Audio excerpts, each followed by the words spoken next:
Thank you. The Honorable Ndindi Nyoro, member for Kiharu. Thank you very much, Honorable Speaker, for this chance.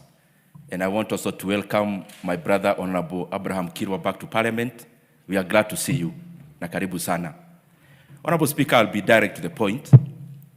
One is that when we have such a situation where we are listening to the State of the Nation address, Honorable Speaker, data should speak more than words. Honorable Speaker, I say so because when you want to invest in a company, for example, you want to invest in a bank, you look at their financial statements, knowing that the Nairobi Securities Exchange and regulators like CMA and the Central Bank of Kenya have done their bit.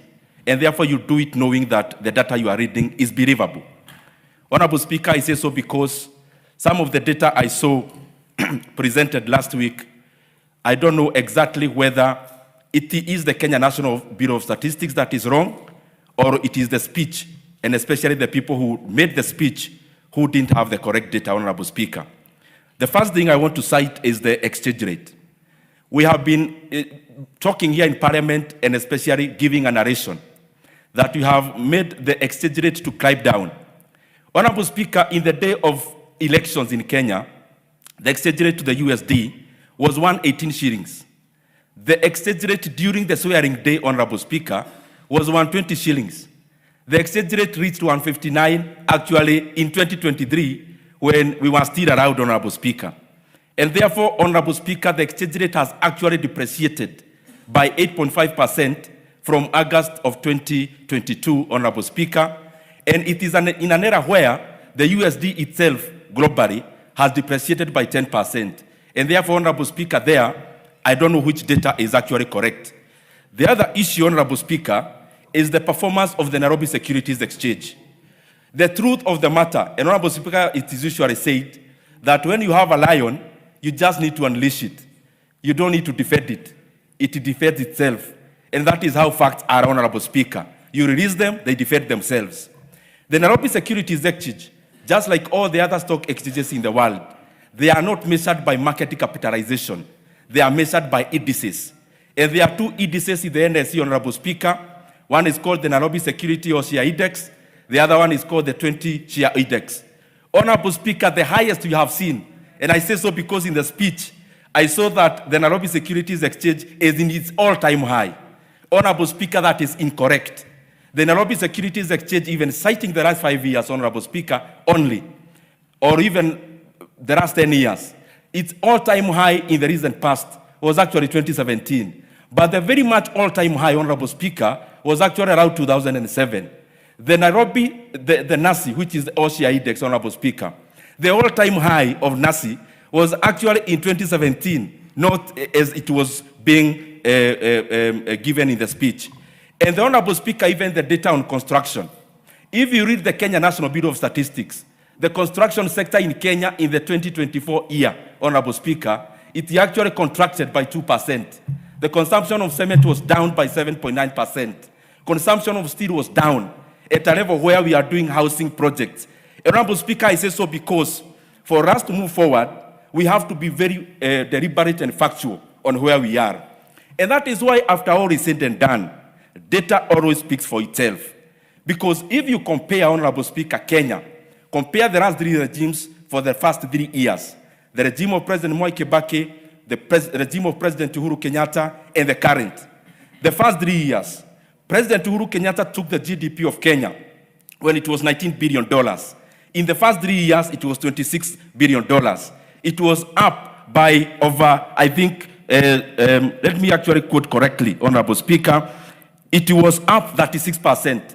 The first 3 years of President Uhuru Kenyatta, it was 21% growth in the GDP. The current situation, Honorable Speaker, the first 3 years, the economy has only grew by around 14%.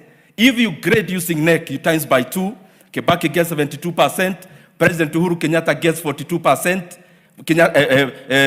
President Kibaki gets 72%, Uhuru Kenyatta 42%, the current one is at 29%. You can use NEC to grade, Honorable Speaker. Honorable Speaker, the other issue I want to cite is even the regional dominance of Kenya. In the year 2024, Honorable Speaker, Kenya was actually last in terms of growth in the region. Uganda grew by 6%.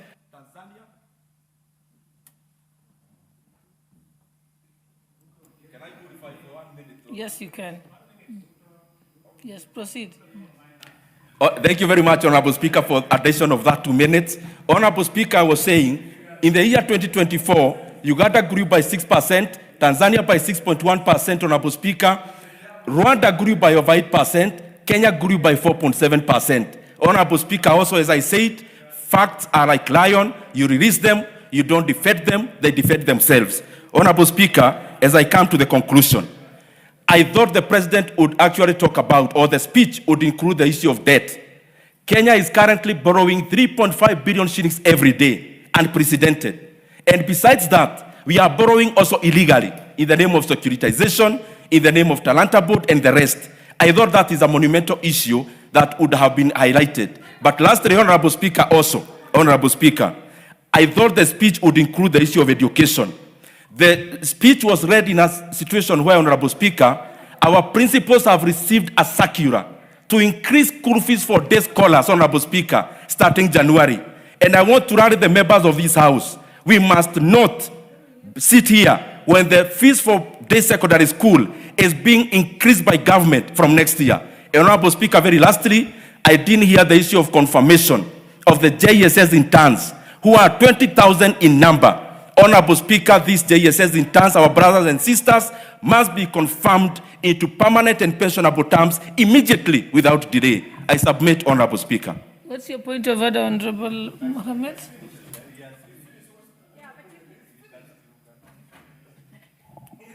Madam Speaker, though he has already finished, the honorable member was on the floor.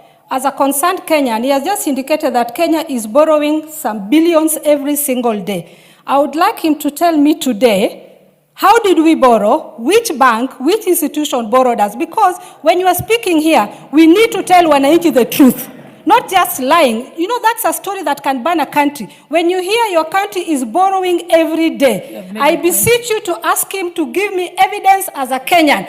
How much have we borrowed today, from which institution, who signed, where is the money? Please make this clear to us as Wananchi wants to know on their behalf as a Migori member of parliament. Yes, you've made your point.